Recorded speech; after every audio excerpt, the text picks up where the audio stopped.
Allah Ta'ala fil Quran Karim.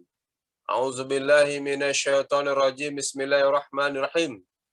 Syahrul Ramadan alladzi unzila fihil Qur'an hudal linnas wa bayyinatin minal huda wal furqan. Wa qala ta'ala thumma awrasna kitabal ladzina istafaina min ibadina faminhum zalimun li nafsihi wa minhum muqtasidu wa minhum sabiqum bil khairat biiznillah. Dzalika huwal fadlul azim. Wa qala ta'ala wa nunazzilu minal Qur'an ma huwa shifaa'u wa rahmatul lil mu'minin wa la yaziduz zalimina illa khasara.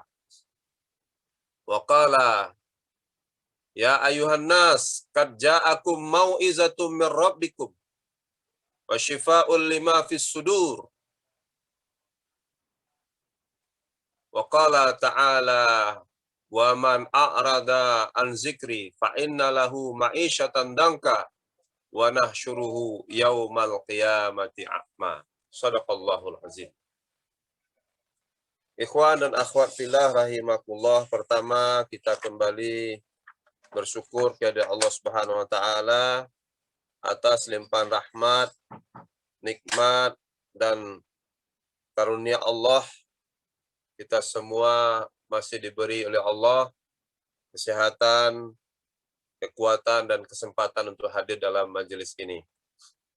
Kemudian salawat dan salam tidak lupa kita sampaikan kepada Nabi kita, Nabi Muhammad sallallahu alaihi wasallam. Allahumma sholli ala Muhammad wa ala ali Muhammad. Ikhwan rahimakumullah, sesuai dengan tema yang kita bahas pada hari ini adalah berbicara tentang Al-Quran sebagai pencerah kehidupan atau sebagai penuntun atau pedoman kehidupan dalam rangka untuk mengokohkan akidah dan ibadah kita. Jadi di dalam Al-Quran, dalam ayat-ayat yang tadi kita bacakan, Allah Subhanahu wa taala berfirman. Pertama dalam Al-Quran surah Al-Baqarah ayat 185.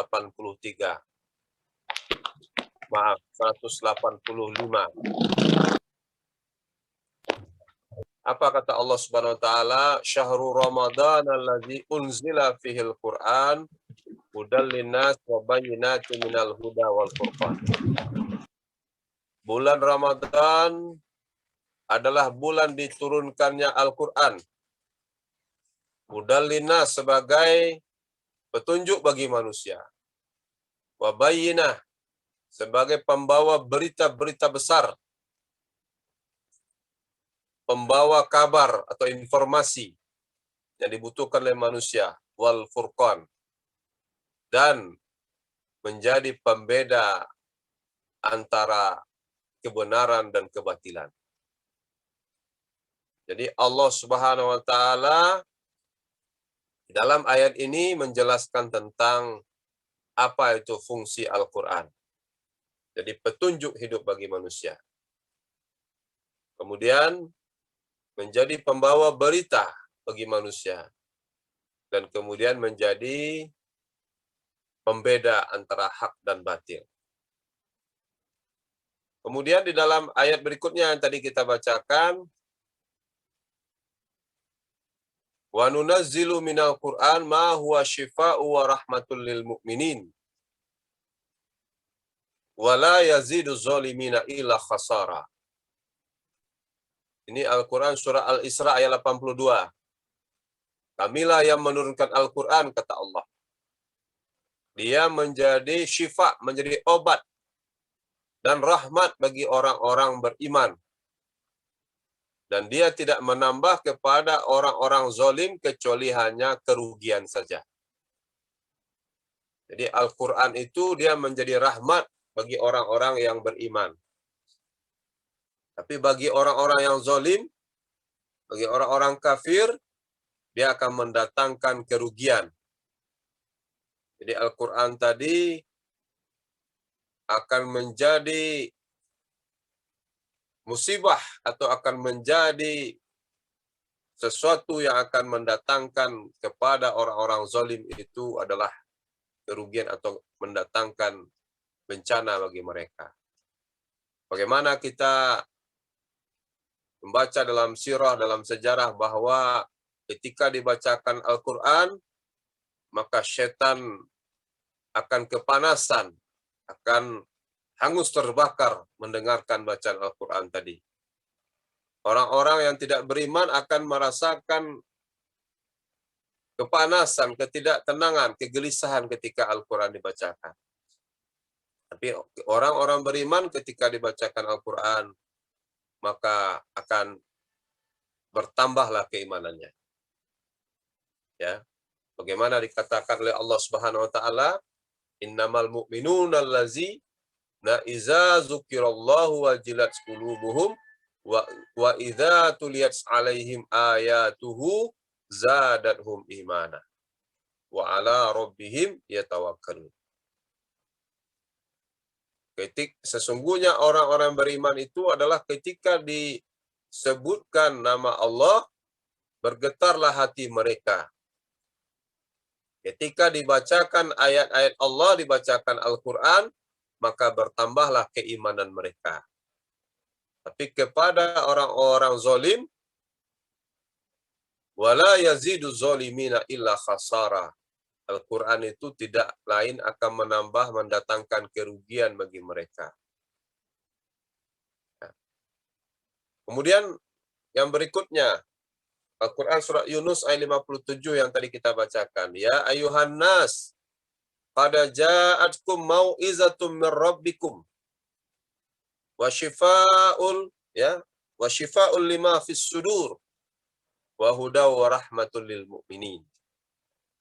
Wahai manusia, telah datang mau'izah, qad ja'atkum mau'izah, telah datang pelajaran yang sangat berharga min rabbikum, daripada Tuhanmu. Ya. Apa itu pelajaran yang sangat berharga itu? Yaitu Al-Quran. Wa shifa'ul lima fis sudur. Dia menjadi obat bagi penyakit-penyakit yang ada dalam dada atau dalam jiwa manusia. Wa huda wa rahmatul lil mu'minin. Dia menjadi petunjuk dan menjadi rahmat bagi orang-orang yang beriman. Jadi Al-Quran itu dia akan menjadi syifa'ul lima fis sudur, penyakit, obat bagi penyakit-penyakit hati manusia. Makanya dalam sebuah hadis Nabi Shallallahu Alaihi Wasallam itu pernah menyampaikan bahwa hati manusia itu bisa kotor. Bagaimana kotornya benda-benda yang lain.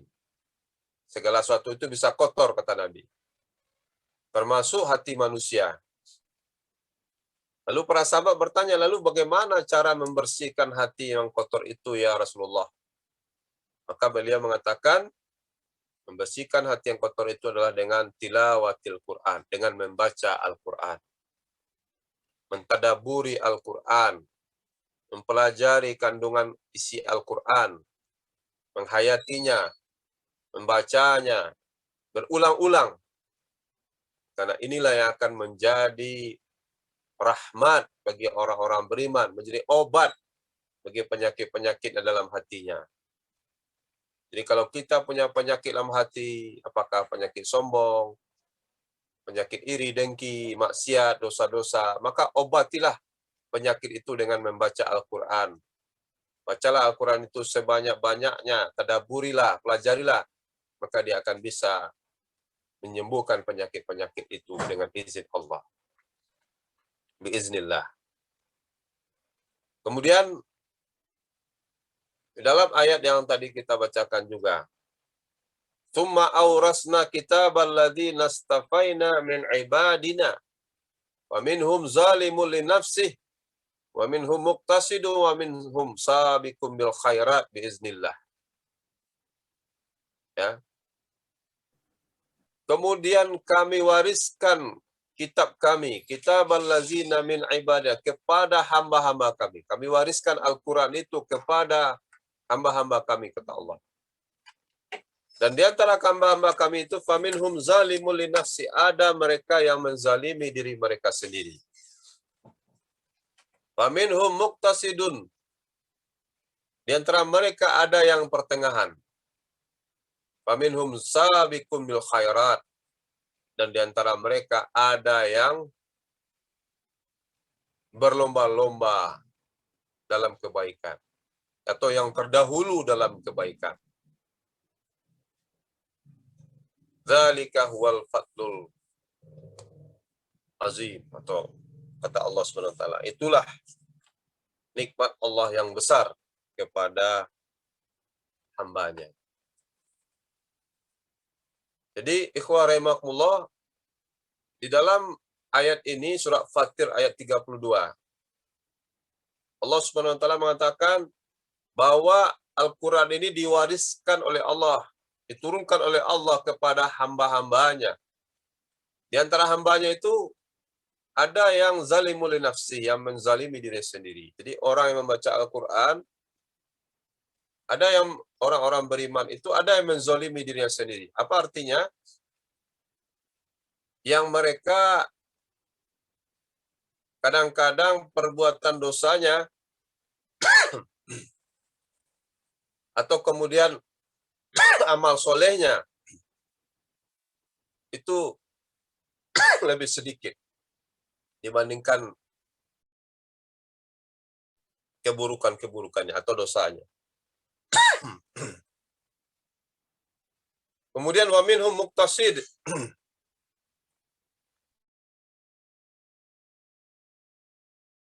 di antara mereka ada yang pertengahan. Ada yang amal-amal solehnya, kebaikan-kebaikannya,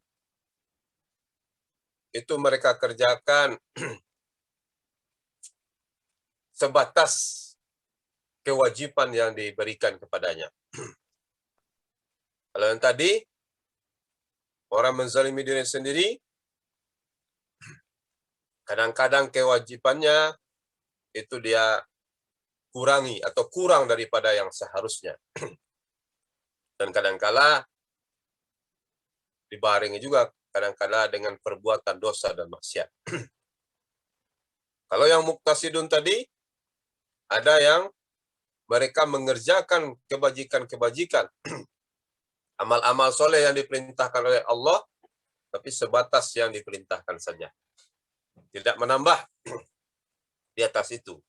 Tapi mereka sudah meninggalkan perbuatan-perbuatan dosa dan maksiat. Dan yang terbaik adalah yang ketiga. Faminhum sabiqum bil khairat. Mereka adalah orang yang terdahulu, selalu terdahulu dalam kebaikan. Mereka yang melebihi batas kewajiban yang diperintahkan oleh Allah. Berlomba-lomba mereka. Dan tidak hanya sekadar mengerjakan amal-amalan sunat, tapi mereka juga amalan-amalan wajib, tapi mereka juga menambah dengan amalan-amalan sunat sebagai penyempurna amalan wajib mereka. Karena kata Nabi SAW, salah satu fungsi salat sunnah rawatib itu adalah menyempurnakan kekurangan salat wajib. Ada dalam sebuah hadis bahwa amalan yang pertama dihisab nanti di hari kiamat adalah amalan salat. Maka Allah perintahkan kepada malaikat untuk memelihara amalan salat hambanya, si fulan dan si fulana. Lalu malaikat memeriksa dan kemudian melaporkan kepada Allah Subhanahu wa taala bahwa si fulan itu amalan salat wajibnya itu masih kurang sempurna. Karena barangkali ada yang tidak khusyuk, rukunnya tidak sempurna, dan segala macamnya. Lalu Allah perintahkan pada malaikat, coba periksa apakah ada dia mengerjakan amalan-amalan sholat sunat, seperti sholat sunat rawatib. Ternyata ketika diperiksa, dia selalu atau dia rajin mengerjakan salat sunat rawatib yang mengiringi salat wajib. Maka Allah perintahkan kepada malaikat, sempurnakanlah atau cukupkanlah kekurangan salat wajibnya tadi dengan salat sunat rawatib yang dia kerjakan. Jadi dari hadis ini, kita tidak boleh memandang enteng, memandang remeh dengan salat sunat rawatib. Makanya yang muakkad itu harus selalu kita kerjakan sebagaimana kita berusaha mengerjakan salat wajib. Kenapa? Karena fungsinya menyempurnakan kekurangan salat-salat wajib kita. Dan dapat dipastikan salat wajib kita seringkali kadang tidak sempurna. Ketika salat kita kadang-kadang tidak khusyuk. Ketika salat kadang-kadang ada yang tidak sempurna gerakannya. Ketika salat kadang-kadang kita lupa sudah berapa rakaat. Ya. Nah, maka disinilah pentingnya amalan salat-salat sunat itu menyempurnakan amalan salat wajib. Karena kalau seandainya amalan salat ini tidak diterima atau buruk, maka amalan yang lain juga tidak diterima oleh Allah. Karena amalan salat ini yang pertama sekali dihisab. Jika baik salatnya, kata Nabi, baik juga amalan lain. Jika buruk salatnya, maka buruk juga amalan yang lain.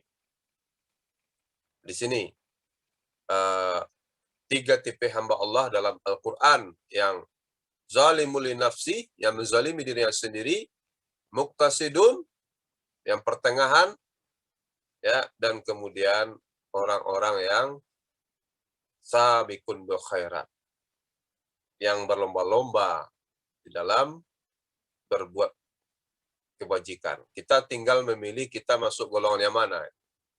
Apakah masuk sabiqun bil khairat, muqtasidun, atau zalimul li nafsi. Orang zalimul li nafsi ini dia mengerjakan juga perintah Allah. Amalan-amalan wajib dia kerjakan, tapi kadang-kadang masih juga dia menzalimi dirinya sendiri, masih juga dia berbuat maksiat, masih bercampur juga yang hak dan yang batil. Ya. Maka di sini tentu kita harus naik level kita menjadi hamba Allah yang sabiqun bil khairat, berlomba-lomba mengejar kebaikan atau berbuat kebaikan. Kemudian di dalam ayat Allah yang lain, Allah Subhanahu wa taala juga berfirman, "Lau anzalna hadzal Qur'an ala jabalin la ra'aitahu khashi'an mutasaddian min khasyatillah." Seandainya Al-Qur'an itu diturunkan kepada gunung, maka gunung itu akan hancur karena takutnya kepada Allah Subhanahu wa taala. Jadi ikhwan rahimakumullah,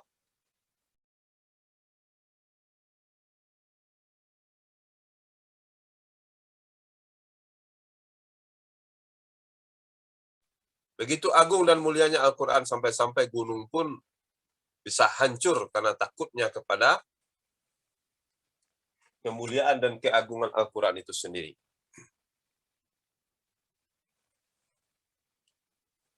Jadi seandainya ayat Al-Quran itu diturunkan kepada gunung, maka gunung itu akan hancur karena takutnya kepada Allah Subhanahu wa taala.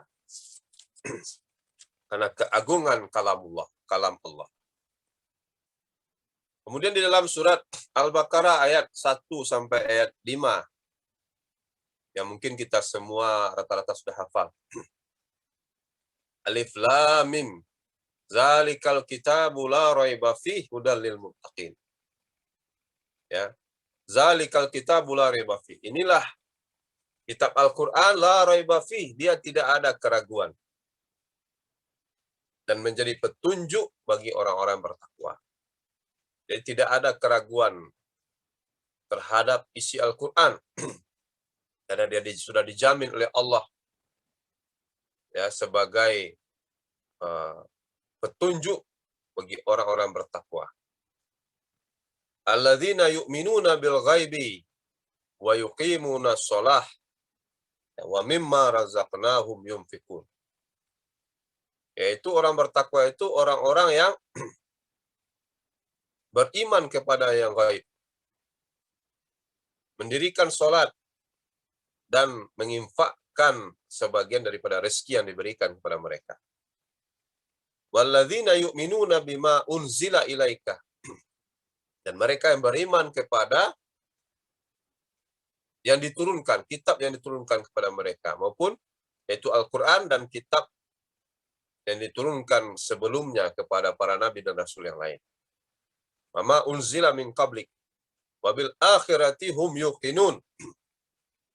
Dan mereka adalah orang-orang beriman kepada hari akhirat. Ya. Ulaika ala hudam min rabbihim wa ulaika humul muflihun. Mereka lah orang-orang yang mendapatkan petunjuk dari Rabb-nya, dan mereka lah orang-orang yang sukses atau orang-orang yang beruntung. Jadi orang-orang beruntung itu adalah mereka yang tidak ragu terhadap Al-Quran. Mereka yang percaya beriman kepada Al-Quran, beriman kepada Allah, beriman kepada malaikat, beriman kepada hari kiamat, mendirikan sholat, dan menginfakkan sebagian daripada rezeki mereka. Itulah orang-orang bertakwa. Itulah orang-orang yang mendapat petunjuk dari Allah, dan itulah orang-orang yang beruntung. Ya. Mereka lah orang-orang yang beruntung. Jadi Al-Quran ini, ikhwah rahimahullah, di dalam hadis-hadis Nabi dikatakan, ya, Iqra'ul Quran. Ya, bacalah Al-Quran, fa innahu ya'ti syafi'an li ashabi. Ya, fa innahu ya'ti yaumal qiyamati syafi'an li ashabi. Ya, bacalah Al-Quran, sesungguhnya dia nanti pada hari kiamat akan menjadi syafi'an, akan menjadi syafaat atau penolong kepada para sahabat-sahabatnya. Di ashabi, orang-orang yang dekat dengannya. Jadi ada dua amalan, kata Nabi SAW dalam hadis, ya, yang diizinkan oleh Allah untuk memberi syafaat. Apa itu syafaat? Pertolongan atau pelindungan dari pada bencana atau musibah. Karena tidak ada yang bisa memberi syafaat kecuali dengan izin Allah. Bagaimana dalam Al-Quran surah Al-Baqarah ayat 255 dikatakan, man zallazi yashfa'u indahu illa biiznillah, illa biizni. Nah, tidak ada siapapun yang bisa memberi syafaat kecuali dengan izin Allah. Jadi nanti puasa yang kita lakukan itu akan berbicara di hadapan Allah. Kalau sekarang amalan puasa itu tidak bisa kita lihat, tapi dia terkumpul nanti, dicatat, dia akan berbicara di hadapan Allah nanti. Dan Nabi dalam hadis riwayat Ahmad, ya, kata puasa, ya Allah, sesungguhnya pada siang hari dia menahan dirinya dari makan dan minum, ya, dan hal-hal lain yang membatalkan puasa, maka hari ini ya Allah aku memohon kepadamu agar dapat memberikan syafaat kepadanya. Lalu datang lagi amalan membaca Al-Quran. Datang menghadap Allah, ya Allah, bacaan-bacaan Al-Quran itu kan menjadi pahala. Yang amal itu akan datang nanti menghadap Allah. Ya Allah, sesungguhnya dia di malam hari menahan dirinya dari tidur, ya, menahan dirinya dari kantuknya untuk membacaku, kata Al-Quran. Maka aku memohon kepada Engkau ya Allah agar bisa memberikan syafaat atau pertolongan kepadanya di hari ini. Maka Allah Subhanahu wa taala berfirman, ya, kalian diberikan untuk memberikan syafaat. Diberikan izin untuk memberikan syafaat kepada mereka yang membaca Al-Quran dan mereka yang berpuasa. Jadi di sini memang ternyata dua amalan yang bisa memberikan bantuan kepada kita, istimewanya puasa dan membaca Al-Quran. Ya, fa innahu ya'ti yaumil qiyamati syafi'an li ashabi. Bacalah Al-Quran karena sungguhnya Al-Quran itu akan menjadi penolong bagi orang yang membacanya nanti di hari kiamat. Kata Nabi SAW dalam sebuah hadis kita baca, bacaan Al-Quran tadi akan melindungi kita dari panasnya terik matahari padang mahsyar, Jadi bacaan tadi akan melindungi kita, dia akan membuat kita tidak kepanasan nanti. Ya, dalam hadis itu kita baca dia seperti burung-burung yang terbang di atas kepala orang-orang yang membacanya. Makin banyak kita baca, makin rajin kita baca, makin banyak burung-burung itu akan berkeliling, akan melindungi kita dari panas matahari. Itu kita baca dalam hadis. Bagaimana kita tahu kata Nabi SAW bahwa di hari kiamat itu ada orang yang berjalan di kakinya, ada yang berkendaraan, dan ada juga yang berjalan di wajahnya. Artinya wajahnya ini yang nanti akan tersungkur, diseret di wajahnya. Dia akan berjalan dengan wajahnya.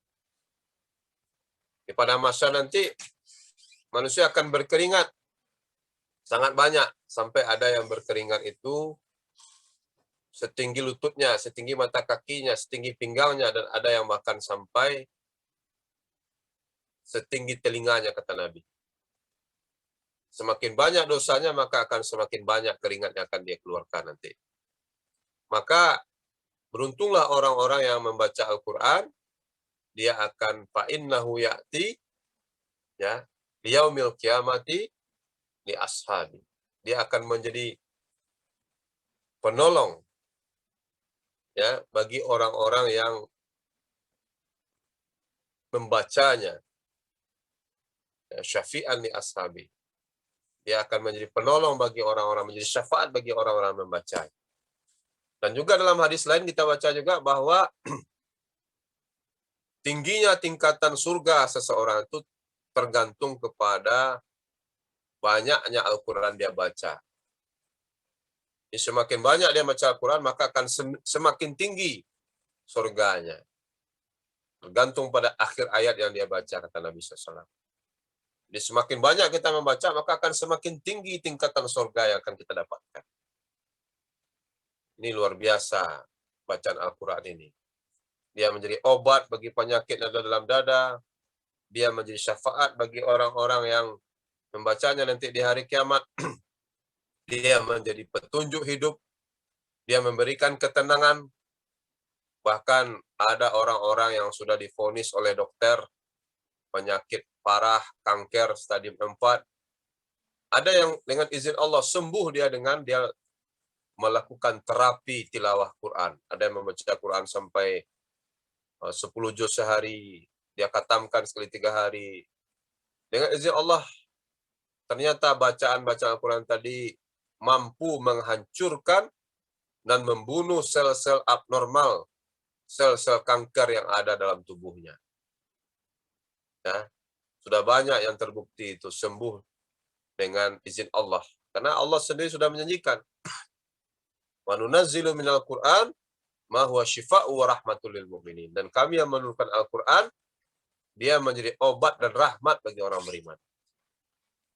Nah, orang membaca Al-Quran itu, para malaikat akan mendoakannya, akan mendampinginya.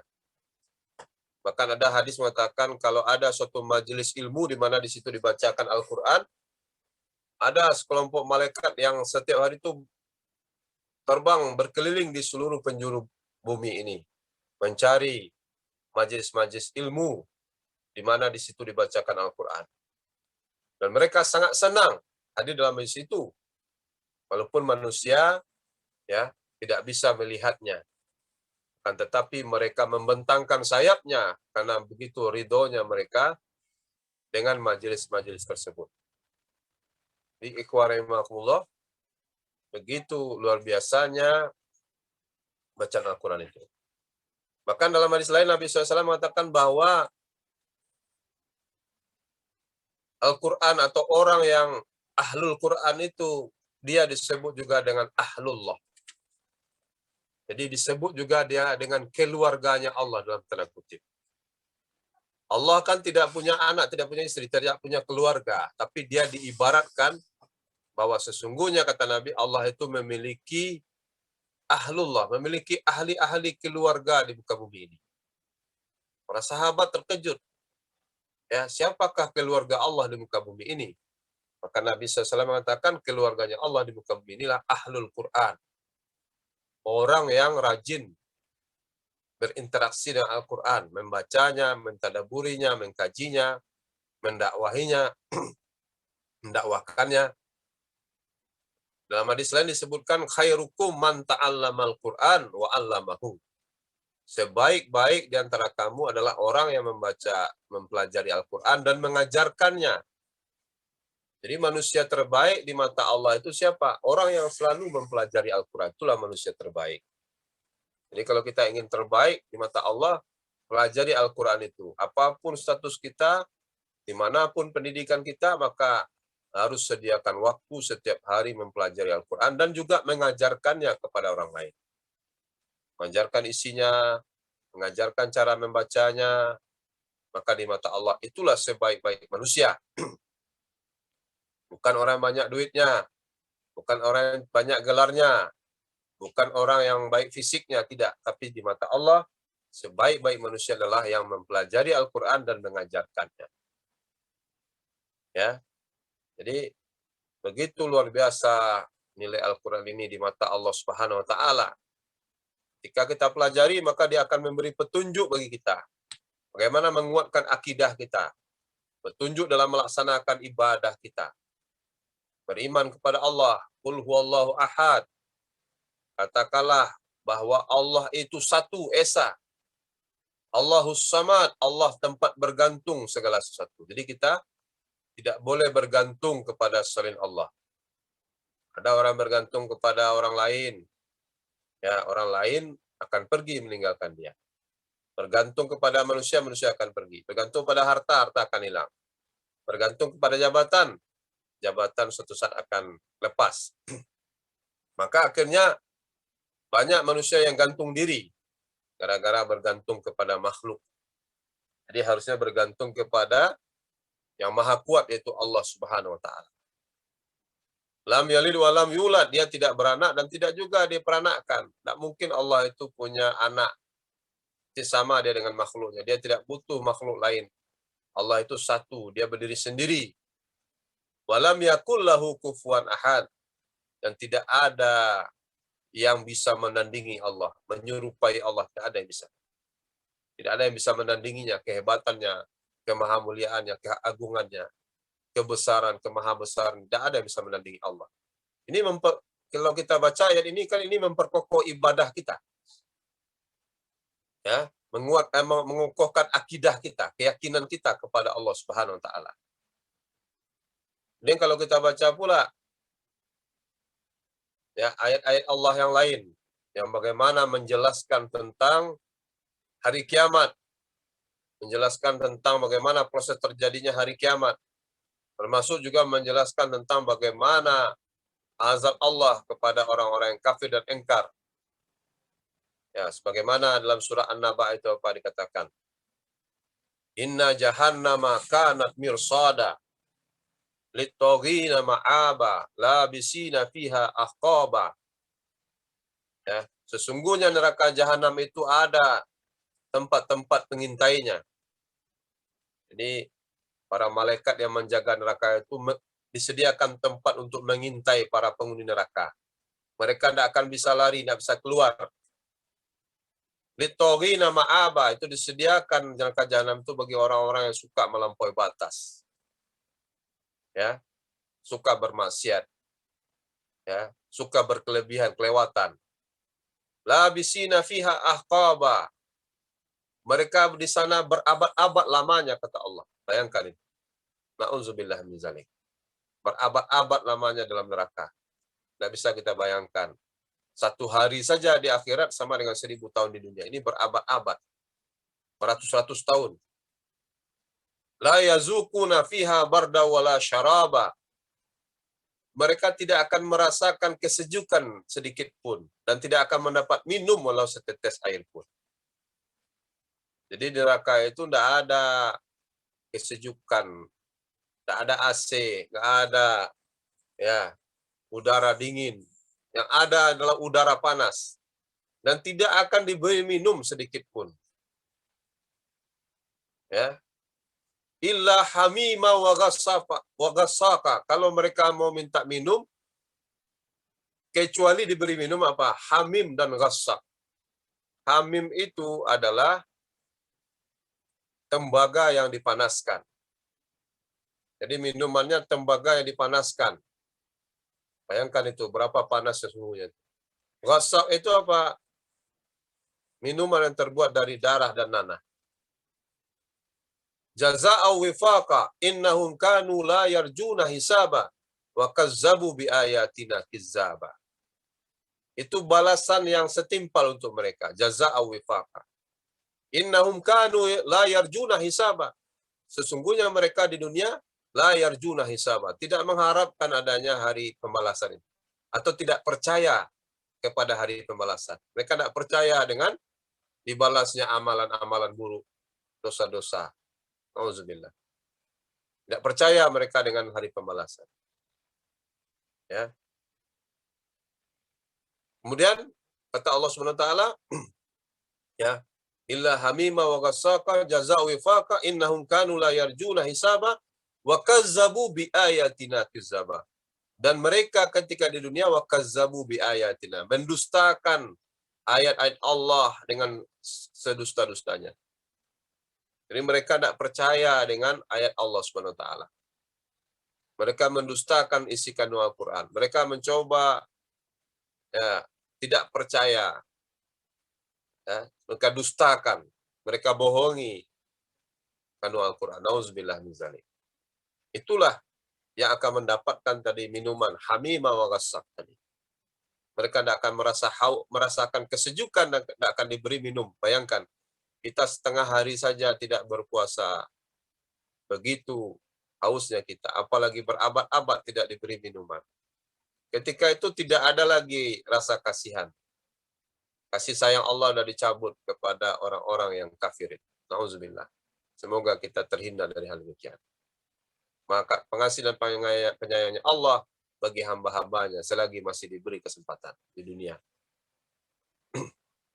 Ya, kecuali bagi orang-orang memang dia beriman kepada Allah, tidak mensekutukan Allah, walaupun dia berbuat maksiat di dunia, pernah dia berbuat maksiat, maka dia akan masuk surga nanti akhirnya.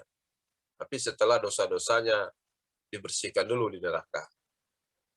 Tentu ini tidak enak. Masuk neraka dulu baru masuk surga. Nauzubillah min dzalik. Ya. Kita tentu berdoa kepada Allah di bulan Ramadan ini, ya Allah, masukkanlah kami ke dalam surga tanpa hisab, tanpa singgah dulu ke neraka. Amin ya rabbal alamin. Kemudian dalam surah Ad-Dukhan itu dikatakan, inna syajarataz zaqqum ta'amul asim kal muhli yaghli fil butun. Sesungguhnya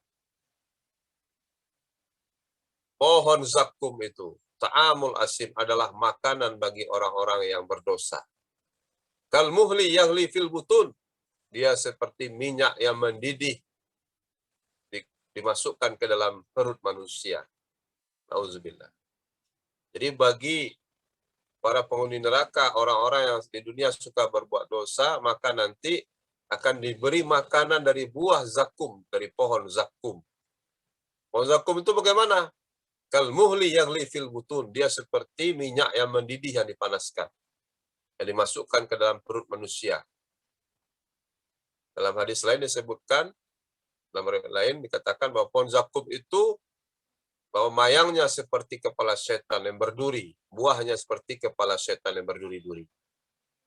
Kalau dimasukkan ke dalam tenggorokan, dia akan tersangkut di tenggorokan. Tidak bisa dikeluarkan dan juga tidak bisa ditelan. Nauzubillah. Rabbana srif anna azab jahannam. Ya Allah, lindungilah kami daripada azab neraka jahannam. Jadi, kalau kita baca ayat-ayat ini akan memperkuat akidah kita. Ya. Summal jahima sallu, summa fi silsilatin zar'uha sab'una zira'an fasluku. Innahu kana la yu'minu billahil azim. Wala yahudu ala tu'amil miskin. Alaysa lahul yawma hahuna hamin. Wala ta'amun illa min gislib. La ya'kuluhu illa al-khati'un. Summal jahima sallu. Ya, kemudian mereka akan dimasukkan ke dalam neraka jahanam. Summa fi silsilatin zar'uha sab'una zira'an fasluku. Mereka akan diseret Dan diikat dengan rantai yang panjang rantai itu bagi penghuni neraka itulah 70 hasta. Dia tidak bisa lari kemana-mana penghuni neraka jahanam karena dirantai. Panjang rantainya saja 70 hasta. Bayangkan melihat dulu ada film-film, auzubillah, orang-orang yang dirantai, para budak yang dipenjara. Begitulah nanti. Ya. Summa fi silsilatin zar'una zira'an fasluku. Innahu kana la yu'minu billahil azim. Mereka tidak beriman kepada Allah yang maha mulia, maha agung. Wala yahuduna ala ta'amil miskin, dan mereka tidak mau memberi makan kepada orang-orang miskin. Ya. Wala ta'amun illa min ghislin. Mereka tidak memakan kecuali ghislin.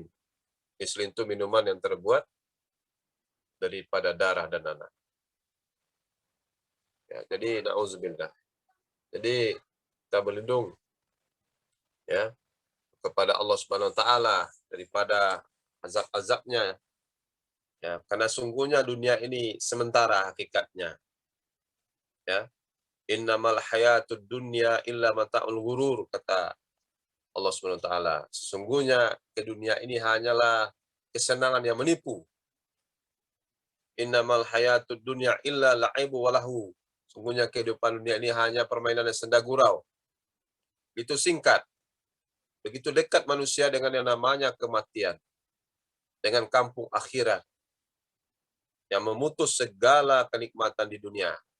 Setelah manusia meninggal, masuk ke alam barzah, alam kubur sampai hari kiamat. Alam barzahnya akan menjadi alam yang sangat indah ketika dia beriman kepada Allah, dia menjaga sholatnya, dia bertobat seandainya dia berbuat kesalahan. Ya.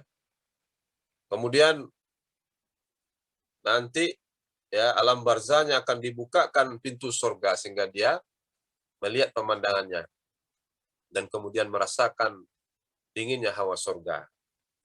Tapi alam barzahnya juga menjadi awalan dari neraka, disiksa oleh malaikat Munkar dan Nakir. Ya, ketika hidup di dunianya dia tidak melaksanakan sholat, tidak berpuasa, durhaka pada orang tua, suka berbuat maksiat. Ya, maka kuburannya akan menjadi awalan dari neraka. Belum masuk neraka lagi, tapi di kubur sudah disiksa. Di alam barzah sudah mendapat siksa.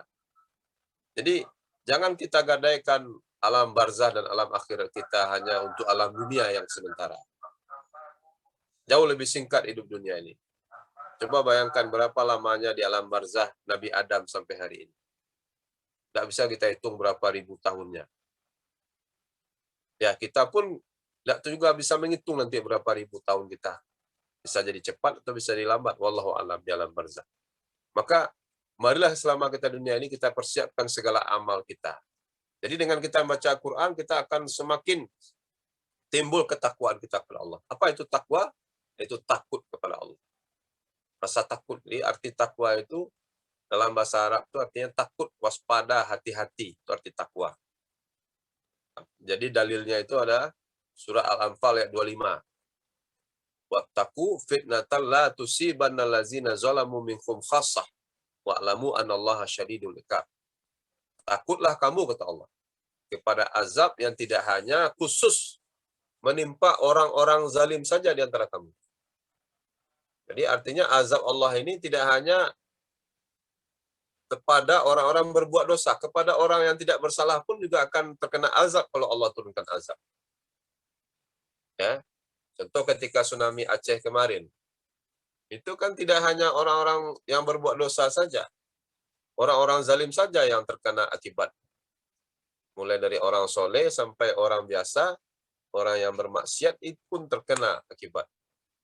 Gempa di Sumbar 2009, bahkan juga ada masjid-masjidnya juga runtuh. Ya.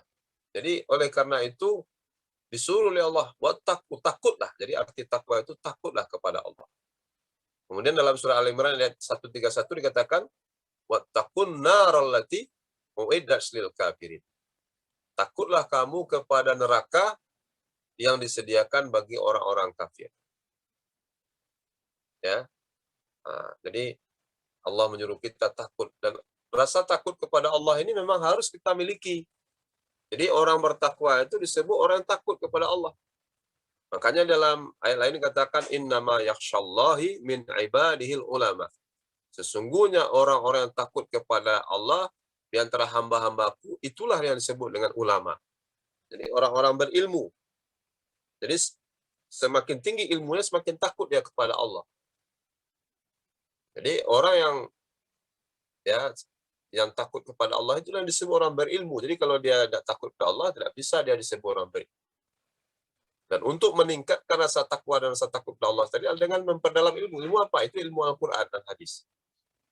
Kita pelajari, kita baca setiap hari, kita renungkan ayat Allah setiap hari. Kita hafal semaksimal mungkin semampu kita. Kalau bisa hafal 30 juz, itu luar biasa. Kalau tidak, minimal juz 30. Ansur juz 29, juz 28, juz 1, dan seterusnya. Seberapa kita, atau beberapa ayat-ayat yang penting kita hafal. Kita baca, kita renungkan. Itulah cara kita berinteraksi dengan Al-Quran. Kita ajarkan pula kepada orang lain. Kita amalkan untuk diri kita sendiri. Ya, jadi inilah dia utama Al-Quran itu. Maka supaya dia bisa menjadi pencerah kehidupan kita, penunjuk kehidupan, harus kita baca tiap hari. Maka kata Nabi, orang yang tidak mau membaca Al-Quran itu sama seperti orang mati. Masalul lazina yazkuruna rabbahu wal lazina la yazkuruna rabbahu masalul hayyiti wal mayyiti. Perumpamaan orang-orang yang tidak mau berzikir, tidak mau membaca Al-Quran, tidak mau ingat Allah, dengan orang yang mau membaca Al-Quran dan mau mengingat Allah adalah seperti orang hidup dan orang mati. Jadi orang yang tidak berzikir itu seperti orang yang tidak baca Al-Quran, seperti orang mati, kata Allah. Hanya orang mati yang tidak baca Al-Quran. Dan rumah yang tidak dibacakan Al-Quran atau jasad yang tidak dibacakan Al-Quran, maka dia seperti rumah yang kosong atau rumah yang rubuh. Jadi kalau tubuh kita ini nggak dibacakan Al-Quran, seperti rumah kosong. Rumah kosong itu bagaimana? Rumah kosong itu suka jin bersarang, setan bersarang, orang maling suka di situ. Binatang-binatang yang buruk-buruk itu akan tinggal di sana. Jadi kalau kita nggak baca Quran, maka itulah, seperti itulah nanti, ya, ibaratnya tubuh kita. Maka setan akan mudah masuk dalam tubuh manusia yang tidak membaca Quran. Hanya dalam ayat lain dikatakan, "Wa may ya'shu an dzikrir rahman nuqayyid lahu syaitan fahuwa lahu qarin." Barang siapa yang berpaling dari Al-Quran, tidak membaca Al-Quran, nuqayyid lahu syaitan, akan kami jadikan syaitan yang akan menguasai dirinya. Fahuwa lahu qarin, dan setan itu akan menjadi teman setianya, akan mengiringinya kemana dia pergi. Jadi setan paling senang dengan orang yang tidak baca Quran, yang tidak berzikir. Ya, dia akan dikuasai, kata Allah, nuqayyid lahu, dikuasainya manusia yang tidak baca Quran, yang berpaling dari baca Quran. Jadi kalau ada orang perilakunya perilaku seperti perilaku setan, itu tanda dia tidak baca Quran. Ya, malas baca Quran. Orang yang membaca Quran maka dia akan jauh-jauh setan daripada dirinya. Ya. Jadi inilah caranya supaya kita terhindar daripada tipu oleh setan, perbanyaklah kita baca Quran. Idealnya tentu kalau bisa 1 juz setiap hari. Tapi minimal pokoknya tiap hari itu ada. Tiap hari itu ada kita baca sehalaman, 2 halaman. Idealnya tentu sampai 20 halaman. Tapi tiap hari kita baca. Termasuk kita membaca hafalan-hafalan Al-Quran kita. Kalau saya di atas motor kita baca Qul huwallahu ahad, surat Al-Ikhlas, surat Al-Falaq, surat An-Nas, ayat kursi, ya, ayat terakhir surat 3 ayat terakhir surat Al-Baqarah, ya, dan seterusnya. Kita baca itu. Ya. Surat An-Naba, surat An-Nazi'at, ya, surat At-Takwir, ya, surat Al-Insyiqaq, surat Al-Infitar, ya, surat apa? Abasa, dan seterusnya. Kita baca surat Al-Muluk, surat Al-Qalam, surat Al-Haqqah, ya, surat dan seterusnya kita baca. Al-Qiyamah, surat Al-Muzammil, surat Al-Mudassir, surat Jin, ya, surat Al-Mursalat, surat Al-Insan. Kita baca itu, ya, yang sebagian sudah hafal. Surat At-Tahrim, surat At-Talaq, surat Al-Munafiqun, surat Al-Jumu'ah, surat Al-Hasyr, surat Al-Mujadilah, ya, dalam juz 28. Itu kita baca. Ya. Nah, ini kalau ada yang hafal itu dibaca ulang-ulang hafalan-hafalan tadi. Maka ini akan menjadi rahmat ya bagi orang-orang yang beriman. Wa iza quriyal Qur'an fastami'u lahu wa ansitu la'allahum turhamun. Ketika dibaca Quran maka kamu dengarkan dengan baik. Maka mudah-mudahan dengan itu kamu mendapat rahmat dari Allah. Itu akan memperkuat akidah kita dan menggairahkan semangat kita beribadah kepada Allah. Jadi memang untuk membuat kita taat kepada Allah itu adalah dengan ma'rifatullah. Untuk kita ma'rifatullah apa? Dengan ma'rifatul Quran, ma'rifatul Islam, ma'rifatul Rasul, ma'rifatul insan, dan seterusnya. Itulah kuncinya. Wallahu a'lam bishawab. Mudah-mudahan ada manfaatnya. Sebagai pengantar diskusi kita pada sore ini. Bila taufiq hidayah. Assalamualaikum warahmatullahi wabarakatuh. Waalaikumsalam warahmatullahi wabarakatuh. Baik, syukran jazakallah khair kepada Ustadz kita yang telah memberikan materi yang sangat luar biasa, sehingga kita tahu betapa luar biasanya kitab Al-Quran yang diturunkan oleh Allah ini, yang mana mampu memberikan banyak sekali manfaat bagi kita semua. Dan untuk itu, ayo kita tingkatkan kegiatan membaca Al-Quran kita. Namun tak hanya pada Al-Quran, untuk ibadah-ibadah yang lain juga kita tingkatkan, baik itu yang sunnah maupun yang wajib. Baik, ikhwafillah sekalian, ada sedikit informasi bahwasanya di kolom chat telah disediakan link absensi oleh panitia. Jadi kepada ikhwafillah diharapkan untuk mengisi link tersebut sebagai bukti kehadirannya. Baik, selanjutnya masuk ke sesi tanya jawab. Jadi tafadhal kepada ikhwafillah kalian, jikalau ada yang merasa memiliki sedikit keraguan yang harus dipertanyakan, kami persilakan untuk menghidupkan mic-nya, dan jikalau tidak bisa untuk open mic, ikhwafillah bisa memanfaatkan fitur chat Zoom untuk bertanya. Dan tafadhal kepada ikhwafillah jikalau ada yang ingin bertanya.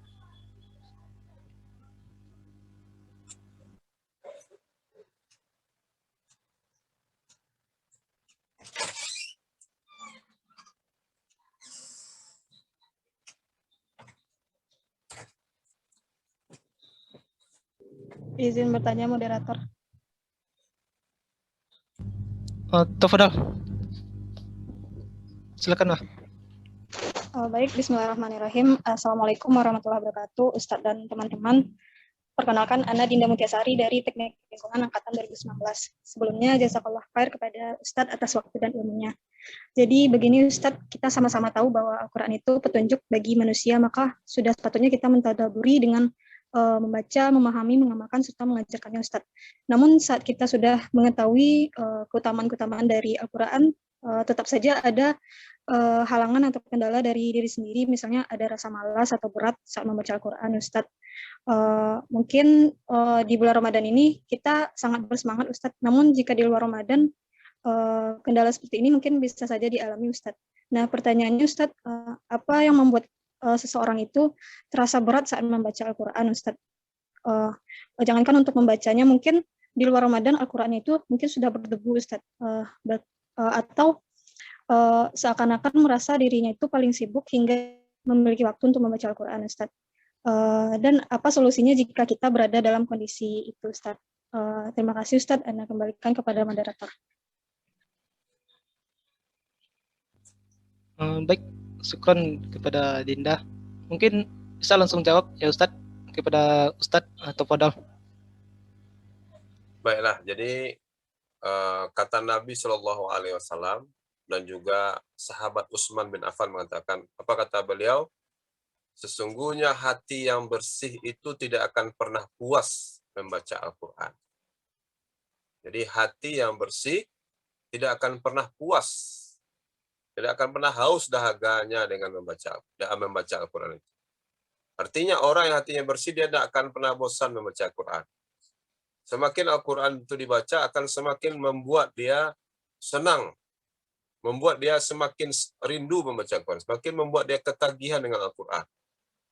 Ya, maka disinilah perlu kita memang mempelajari ilmu Al-Quran itu bagaimana cara membacanya. Kalau cara membaca kita benar sesuai dengan tahsin dan tajwidnya, pasti itu akan memberikan suatu kenikmatan kita membaca. Apalagi kalau sampai kita mengikuti irama-irama, ada macam-macam iramanya, ada irama ros, ya, ada irama eh, eh, macam-macam bayati dan seterusnya, nahawan dan seterusnya kita pelajari. Jadi memang ilmu Al-Quran itu ada ilmu seni membacanya, bukannya sekedar dibaca. Maka kita perlu mempelajari tajwid dan tahsinnya. Di situ akan sibukkanlah dirimu dengan Al-Quran. Ya. Nah, jadi orang-orang menyibukkan dirinya dengan Al-Quran itulah tanda-tanda bahwa dia dicintai oleh Allah. Jadi Nabi SAW pernah bertanya kepada sahabat, tahukah kamu sejauh mana Allah mencintaimu, kata Nabi. Ya, tentu sahabat bertanya, kami tidak tahu ya Rasulullah. Sejauh mana Allah mencintai kami kan tidak tahu. Kami kan tidak bisa, ibaratnya tidak bisa bertanya kepada Allah, dan kami nggak bisa melihat Allah. Apa jawaban Nabi Sallallahu Alaihi Wasallam?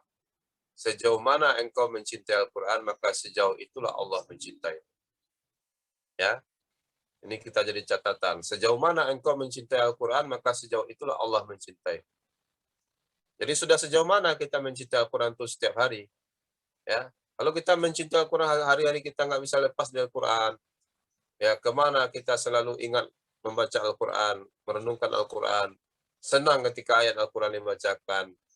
Ya, kalaupun hari itu mungkin kita ada merasa lemah, lemas, malas, minimal kita dengarkan tilawah Al-Quran itu. Di YouTube ada banyak imam-imam, qori-qori yang bacaan-bacanya sangat bagus. Yang kalau seandainya kita baca dan renungkan itu, Masya Allah, itu akan bisa membuat kita meneteskan air mata.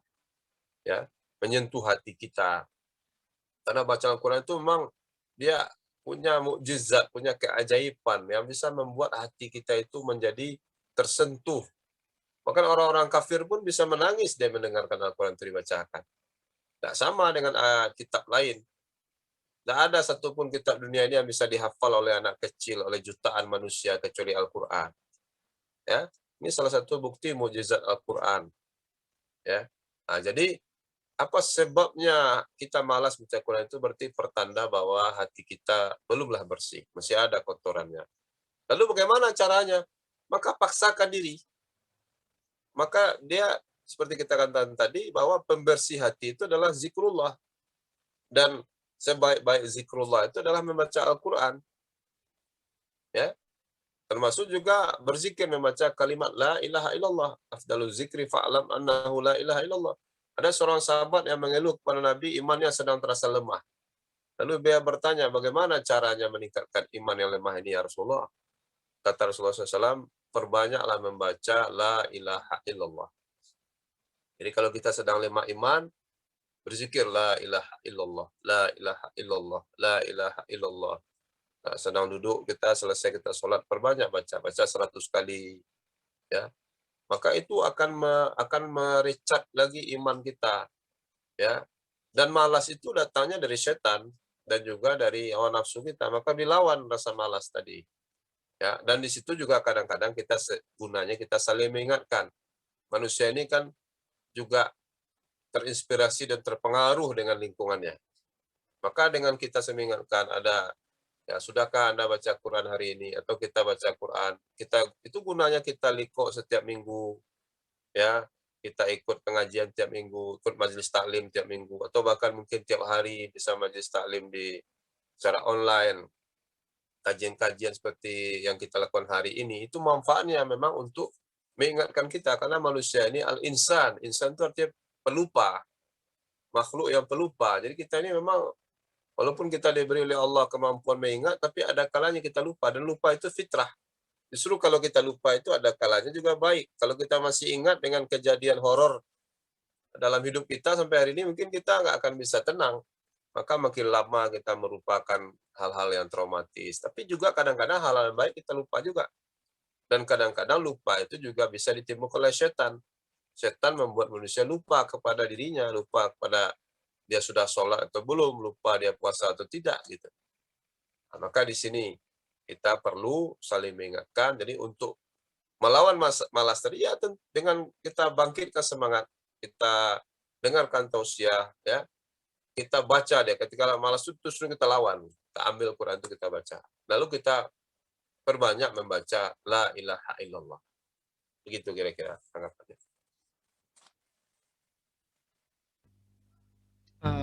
Baik, syukron Ustaz atas jawabannya. Mungkin dikembalikan ke Dinda apabila apakah ada yang ingin ditambahkan? Baik Ustadz, berarti penyebab seseorang merasa malas atau berat itu karena hati yang kurang bersih, dan solusinya itu kita harus memaksakan diri untuk melawan rasa malas, menyibukkan diri dengan Al-Quran dengan mempelajari tajwid dan tahsinnya. Dan jika iman kita terasa lemah, maka setidaknya kita mendengarkan tilawah dan tausiyah serta memperbanyak zikir kepada Allah. Baik Ustadz, jazakallah khair Ustadz. Afwan.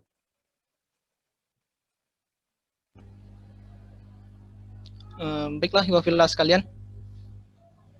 Afwan sebelumnya, karena keterbatasan waktu, jadi untuk pertanyaan dengan terpaksa kami batasi dan kami cukupkan untuk satu pertanyaan saja, Wah. Dan sekarang, sebelum acara ini kita tutup, alangkah baiknya sama-sama kita dengarkan pembacaan doa, di mana akan dipimpin oleh Akhina Dafa. Kepada Dafa atau Fadal. Baik, terima kasih. Assalamualaikum warahmatullahi wabarakatuh. Untuk mengakhiri acara kita pada sore hari ini, marilah kita menadahkan tangan, tundukkan kepala, hati, dan jiwa kita kepada Allah Sang Rabb. Bismillahirrahmanirrahim. Alhamdulillahirabbil alamin. Assalatu wassalamu ala asyrafil anbiya'i wal mursalin wa ala alihi wa ashabihi rasulillah jemaah. Allahumma inna nasruka salamatan fid din wa afiatan fil jasad wa ziyadatan fil ilmi wa barakatan fil rizq wa taubatan qoblal maut wa rahmatan indal maut wa rahmafiratan ba'dal maut.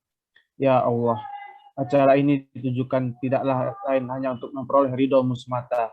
Untuk itu berilah petunjuk dan bimbingan kepada kami agar kami dapat menjalankan dengan baik. Jadikanlah acara kegiatan ini sebagai majelis ilmu yang bermanfaat, yang membuahkan hasil bermanfaat bagi kami. Allahumma arinal haqqa haqqa warzuqna tiba'ah warina batila batila warzuqna tinabah. Ya Allah, tunjukkanlah kepada kami bahwa yang benar adalah benar dan berikan kepada kami kekuatan dan kemampuan untuk menjalankannya. Serta tunjukkan bahwa yang salah adalah salah dan berikan kami kekuatan dan kemampuan untuk meninggalkannya. Rabbana zalamna anfusana wa illam taghfir lana wa tarhamna lanakunanna minal khasirin. Rabbana atina fid dunya hasanah wa fil akhirati hasanah wa qina azabannar.